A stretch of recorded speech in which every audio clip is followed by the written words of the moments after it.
Boa tarde, irmãos. Eu sou o Vinícius e, devido a um problema na mesa de som, no domingo agora, a EBD teve que sair do ar, porque a gravação acabou ficando sem som. Então, eu gostaria de compartilhar com os irmãos acerca do tema que nós falamos na EBD do domingo. E nós vamos dividir essas lives em 4 partes, tá bom? Então, nós vamos falar sobre as mentiras que atraem. Vamos falar um pouco sobre as seitas, as heresias, porque hoje em dia são muitas as mentiras que estão espalhadas por aí. São muitas as mentiras que atraem as pessoas. São muitos enganos pelas quais as pessoas gostam de estar no meio. Então, hoje em dia, nós estamos vivendo em uma sociedade cheia de mentiras e engano. Homens que enganam outras pessoas para satisfazer os seus próprios desejos, os seus próprios interesses. São muitas, irmãos, as falsas ideologias que arrastam multidões. Muitos são os enganos por aí. As seitas atraem pessoas.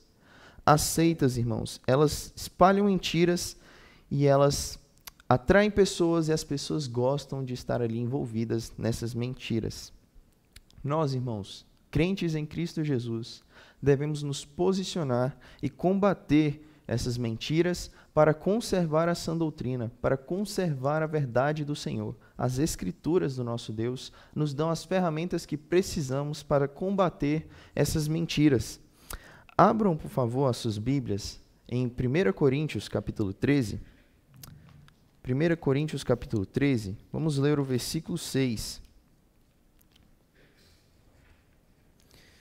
Não precisa se preocupar, se você não tiver uma Bíblia aí com você, o versículo vai aparecer aqui no canto de baixo, mas se você tem uma Bíblia aí, acompanhe comigo, por favor.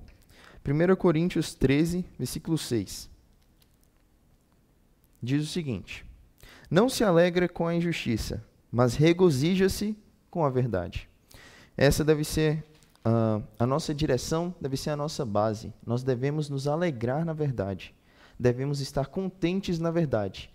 Nós devemos ter tanta intimidade com a Bíblia que qualquer mentirinha soe ruim nos nossos ouvidos, seja algo amargo para nós. Nós devemos, de fato, combater as mentiras. Nós, crentes em Cristo, devemos combater os falsos ensinos por aí, porque o amor se alegra com a verdade. Devemos nos alegrar com a verdade.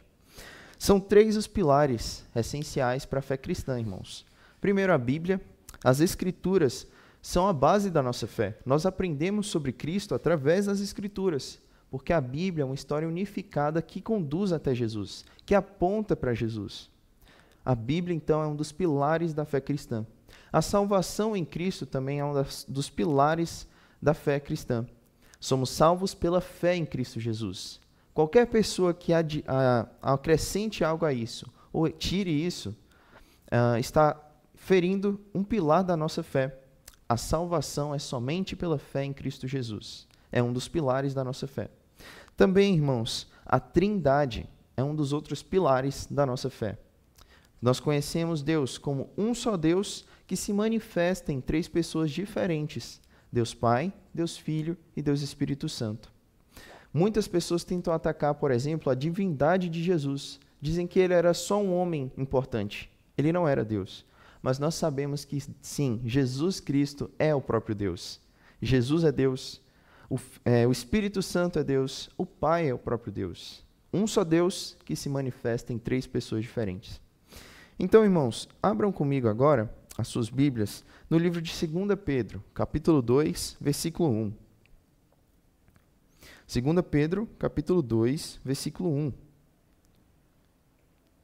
Diz o seguinte: assim como, no meio do povo, surgiram falsos profetas, assim também haverá entre vós falsos mestres, os quais introduzirão dissimuladamente heresias destruidoras, até o ponto de renegarem o soberano Senhor que os resgatou, trazendo sobre si mesmos repentina destruição. Irmãos, as heresias destroem, as mentiras destroem. Nós temos que nos apegar à verdade, porque as heresias destroem. Não só destroem aquelas que pregam, as pessoas que pregam essas mentiras, mas destroem também aquelas que escutam. Nós devemos combater os falsos ensinos. Devemos, irmãos, conservar a sã doutrina e combater os falsos ensinos e as mentiras que atraem. Então, durante essas lives, eu queria ver com os irmãos alguns desses falsos ensinos e essas mentiras que atraem, como combater com as Escrituras, com o propósito, com o objetivo de conservar a sã doutrina. Então, vamos continuar. Bom, vamos falar um pouco sobre seitas. O que é uma seita? Uma seita, irmãos, é um grupo antibíblico que prega heresias e é um grupo que é como uma facção. Eles estão separados. A seita é um grupo que se desvia da verdade. É um grupo que não segue a verdade bíblica, que tem essas diferenças de crenças, que acreditam em mentiras, obviamente, e que pregam mentiras também. Então, uma seita é um grupo antibíblico que se desvia da verdade. E como é que nós podemos fazer para identificar uma seita? Há um método muito simples de podermos identificar uma seita através das contas matemáticas. É muito interessante isso. A primeira conta que nós podemos utilizar para identificar uma seita é a conta da adição. Adição. Sempre uma seita acrescenta algo à Bíblia. Então, nós podemos lembrar dos católicos, por exemplo. O catolicismo é uma seita. E a Bíblia católica ela tem um acréscimo de mais 9 livros, chamados de apócrifos. Só que a Igreja Católica diz que esses livros são chamados de deuterocanônicos. E isso significa que... Lembra do livro de Deuteronômio? Significa segunda lei. Deuterocanônico significa segundo cânon. Ou seja, eles apoiam que esses livros apócrifos também são canônicos, também são inspirados por Deus. Só que esses livros não têm inspiração divina. Somente os 66 livros que nós conhecemos nas Escrituras são inspirados por Deus. Os outros que a Igreja Católica acrescentou não são inspirados. Então, eles acrescentam algo à Bíblia. Adição. A adição é um método de identificar uma seita. Subtração também é uma forma de identificar uma seita. Quando a seita tira algo da pessoa de Jesus. Quando a seita subtrai algo da pessoa de Jesus. Então, por exemplo, eu citei que alguns pregam que Jesus não é Deus. Eles estão tirando algo essencial da pessoa do Senhor Jesus Cristo. Jesus é Deus e é homem, 100% Deus. Então, quando subtraem algo da pessoa de Jesus, também é identificado como uma seita. Então, a subtração também é outro método. Multiplicação. A multiplicação nos traz a entender sobre a autossalvação. Então, o que eu quero dizer com isso? Jesus não é suficiente. Você precisa de algo a mais.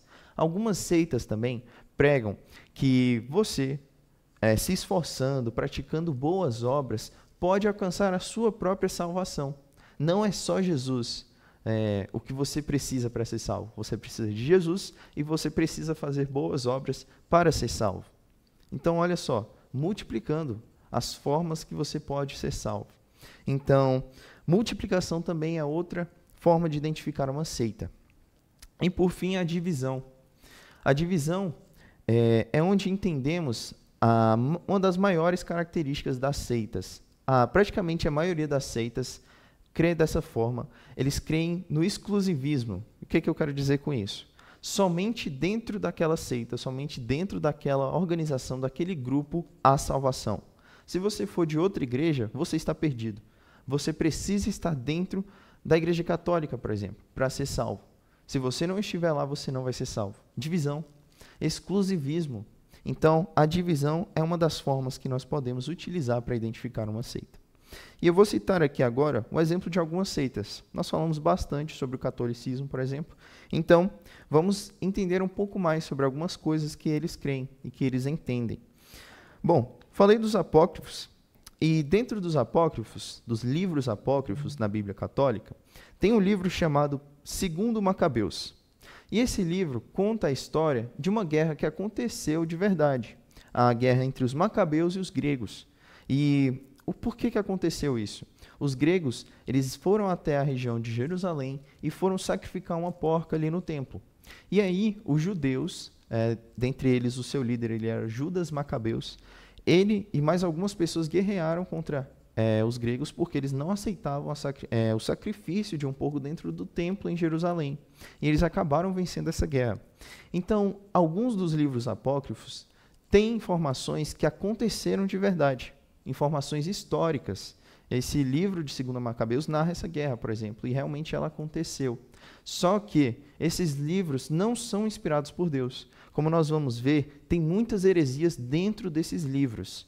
Eu vou citar 2 Macabeus, capítulo 12, versículo 44 e 45. Se você ler esse trecho, lá no versículo 45 fala que é um pensamento santo e piedoso orar pelos mortos.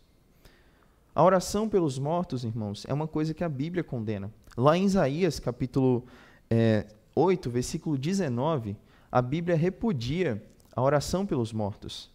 Lá fala para não consultar os mortos. Então, a oração pelos mortos é uma coisa que a Bíblia condena. Então, tá vendo? Vários outros livros apócrifos têm coisas que não estão de acordo com a Bíblia. Então, esses livros não são inspirados. Lembrando da Bíblia, para refutar essa questão da oração pelos mortos, olha só, Colossenses capítulo 2, versículo 13 e 14. Colossenses capítulo 2, versículo 13 e 14.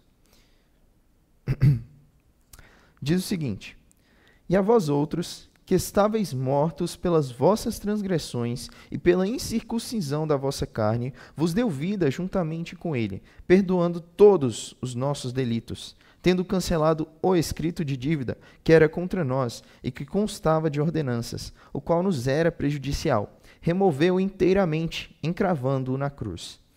Tá bom, o que esses versículos aqui têm a ver com a oração pelos mortos? A oração pelos mortos, irmãos, segundo a Igreja Católica, está muito ligado à ideia do purgatório que eles pregam. Por quê? Nesse texto de 2 Macabeus, que eu citei aqui, fala que eles estavam ali em guerra e algumas pessoas morreram. E essas pessoas, elas estavam tendo uma boa atitude, porque elas estavam guerreando contra aquelas outras pessoas que estavam sacrificando ali no templo. Então, eles acabaram morrendo, só que antes disso, eles acabaram guardando para si ídolos. Eles guardaram ídolos para si. E, segundo a Igreja Católica, ídolos não pode, você não pode adorar ídolos. Isso é um pouco até contraditório, porque eles adoram ídolos. Mas eles guardaram isso ali para si e morreram. Então, como eles tinham tido uma boa atitude e eles morreram, eles foram para o purgatório pagar o seu pecado. Porque só vai para o purgatório quem não cometeu pecados que são imperdoáveis. Então, são 3 grupos.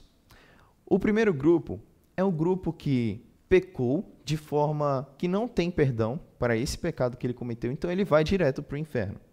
O segundo grupo é aquele que pecou, mas esse pecado dá para resolver. Então, a pessoa que cometeu esse pecado vai ser mandada para o purgatório. E lá no purgatório, ela vai ser purificada desse pecado e depois disso ela vai para o céu. E o terceiro grupo são daqueles que de fato creram no Senhor Jesus, viveram uma vida pura e aí já vai direto para o céu. Mas perceba, aqui no texto de Colossenses, fala que o Senhor pagou por todos os nossos delitos. Todos. Então, uma vez crente em Cristo Jesus, todos os seus pecados foram pagos. Você não precisa ir para o purgatório para ser purificado. As pessoas daqui da terra têm que orar pelos mortos lá no purgatório para que esses pecados sejam purificados. Está vendo? Você não precisa fazer isso. Porque Cristo pagou por todos os seus pecados. Todos os seus pecados foram pagos por Cristo Jesus naquela cruz. Quando você creu em Cristo Jesus, seus pecados foram perdoados. O sangue de Cristo te lavou. Hoje, nós vivemos uma vida com o Senhor. Podemos nos arrepender de nossos pecados e pedir perdão. Isso não quer dizer que você vai perder sua salvação. Porque uma vez em Cristo, sempre em Cristo. Não há ninguém, a Bíblia fala que não há ninguém que possa nos tirar da mão de Cristo Jesus, do amor de Cristo Jesus. Então, uma vez em Cristo Jesus, sempre em Cristo. Você não precisa ir para o purgatório purificar os seus pecados. Cristo já pagou por todos eles. E aqui no versículo 14 fala que ele cancelou o escrito de dívida. Ele cancelou o escrito de dívida que era contra nós mesmos. Ele removeu inteiramente, encravando na cruz. Removeu inteiramente, não por partes. Então, todos os nossos pecados foram pagos em Cristo Jesus, pela obra que o Senhor Jesus fez. Não pelo que nós fizemos, mas pelo que Ele fez. Então, a oração pelos mortos é algo que a Bíblia repudia. Também, outra coisa que a Igreja Católica tem em seus ensinamentos é a adoração pelos anjos. E perceba, se você conversar com um católico, ele vai dizer que ele não adora, ele venera. Só que se você pesquisar no dicionário, veneração é um sinônimo de adoração. Veneração está muito ligado com a adoração. São quase a mesma coisa, se não a mesma coisa. Então, veneração é uma forma de adoração. Então, eles adoram ali os anjos. Eles usam, por exemplo, uma passagem de Juízes que fala do nascimento de Sansão, onde Manoá, ele se encontrou ali com o anjo do Senhor. E ele ofereceu, então, um sacrifício ali. Ele queria oferecer um sacrifício para o anjo do Senhor. E perceba, geralmente, quando aparece no Antigo Testamento o anjo do Senhor, com um artigo definido, sempre está apontando para o Senhor Jesus Cristo. Nós vemos que o anjo do Senhor é o Senhor Jesus Cristo. É uma cristofania, uma aparição de Cristo no Antigo Testamento. E é interessante, baseando isso, no texto de João, capítulo 8, Jesus fala, antes que Abraão existisse, eu sou. E isso é muito interessante, porque quando vamos lá para Êxodo, capítulo 3, quem aparece na sarça ardente é Deus. Só que se você ler bem o texto, quem está na sarça ardente é o anjo do Senhor. E esse anjo do Senhor é identificado como Deus. E no texto, o anjo do Senhor declara, eu sou o que sou. Perceba, eu sou no Velho Testamento, eu sou no Novo Testamento. Jesus estava ali. Jesus é o próprio Deus. Então, perceba, esse anjo do Senhor ali na passagem de Juízes era o Senhor Jesus. Tanto é que Manoá fala depois que eles viram a Deus. Eles viram a Deus. Então, anjos, irmãos, não podem receber adoração. Lá no texto de Apocalipse, no livro de Apocalipse, é descrito um momento em que João ele se encontra com o anjo, ele acaba se prostrando para adorar esse anjo.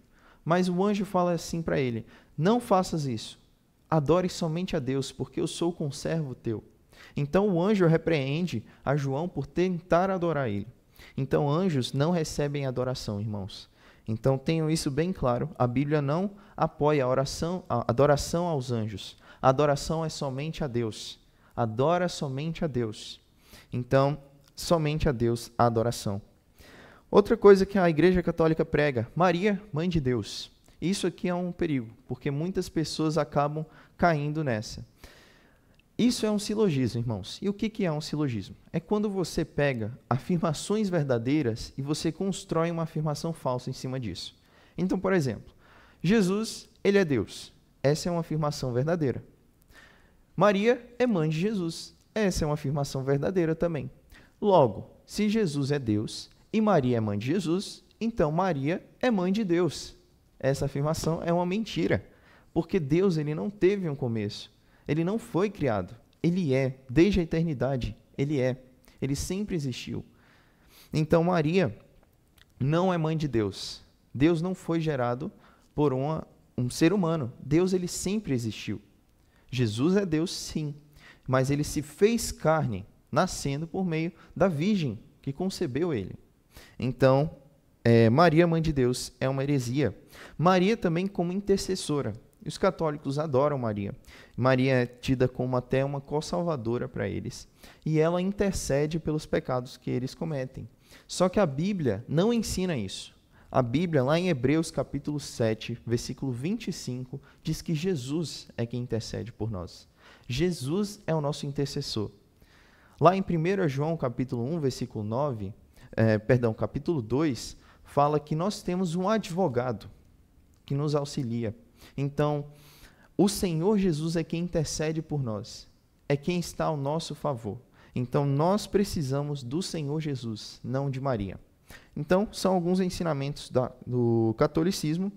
Outra seita também que tem ensinamentos errados são os adventistas. E aqui é interessante porque eles ferem um daqueles pilares que nós falamos no começo, a Bíblia.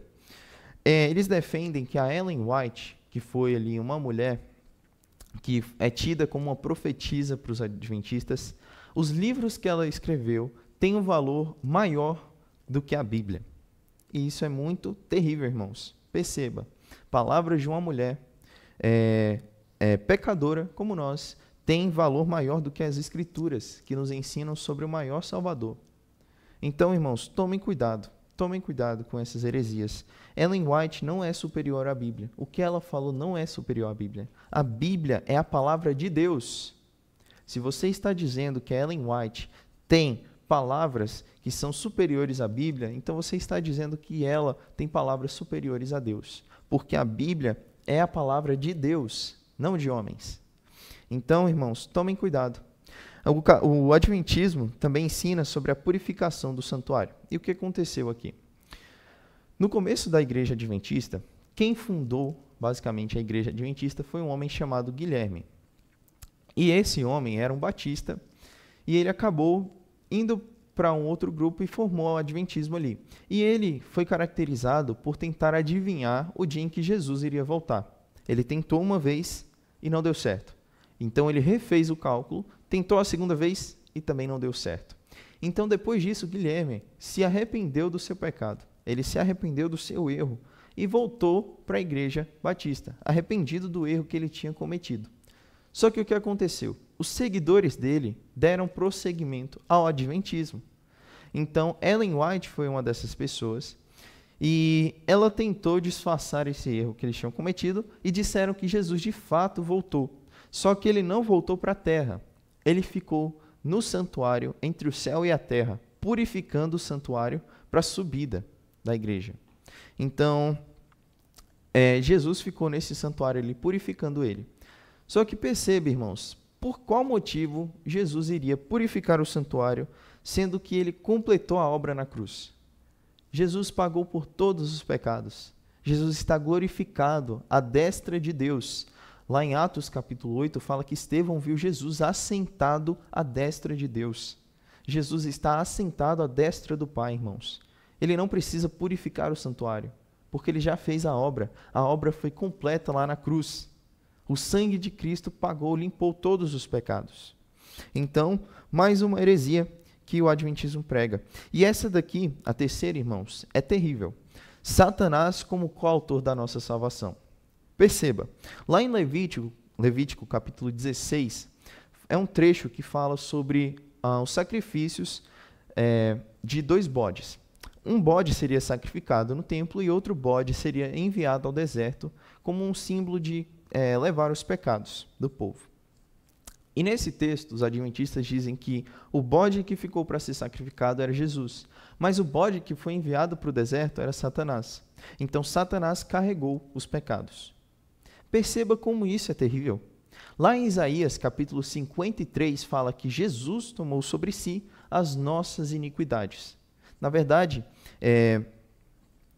fala também que o Senhor Jesus foi quem tomou sobre si todas as nossas dores e que pelas feridas dele é que nós fomos sarados. O texto de Isaías 53 aponta para Jesus. Lá em Atos capítulo 8 mostra isso. O eunuco estava lendo o trecho de Isaías 53 e ele não sabia sobre quem estava falando aquele capítulo. E a partir dali, Felipe então ensina sobre Jesus. Então o texto de Isaías 53 aponta para Jesus. Está falando sobre Jesus. Então quem carregou os nossos pecados? Jesus Cristo, não Satanás. Então perceba que terrível esse ensino. Somente Jesus é quem morreu pelos nossos pecados e quem carregou nossos pecados. Não foi Satanás. Outra seita também são os Mormons.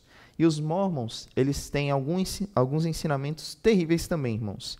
Como, por exemplo, a família de Deus. Deus, ele teve esposas, Jesus teve esposas, e outras coisas terríveis que eles ensinam. Então, olha só, os Mormons ensinam que Deus, ele teve esposas, dentre elas a Mãe Celestial. E no relacionamento com a Mãe Celestial, Deus gerou 2 filhos, Jesus e Satanás. Então perceba, os Mormons dizem que Jesus é irmão de Satanás. Olha que terrível, irmãos. nós vemos que Satanás, ele foi criado por Deus. Ele foi criado por Deus como um anjo de luz, perfeito em seus caminhos. Só que ele foi orgulhoso, ele quis ser maior que Deus. A criatura querendo ser maior do que o Criador. Então, por conta do erro dele, ele foi expulso. Ele caiu.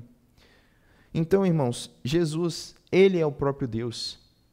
Ele não é um ser criado. Ele não é irmão de Satanás. Tomem cuidado com essas heresias, irmãos. Nós precisamos combater os falsos ensinos. Precisamos conservar a verdade de Deus. Também, irmãos, como eu citei, os mormons dizem que Jesus foi casado e polígamo. Não só casado, mas polígamo. Ele teve uma esposa e, além dessa esposa, ele teve relacionamento com outras mulheres quando casado. Então perceba, irmãos, muitas heresias que ferem o caráter do nosso Deus, o caráter santo do nosso Deus e também do nosso Senhor Jesus. Precisamos repudiar essas coisas. Então, concluindo, nós vemos que tem muitas heresias por aí. Devemos combater essas heresias e continuaremos falando sobre isso nas próximas lives. Que Deus os abençoe.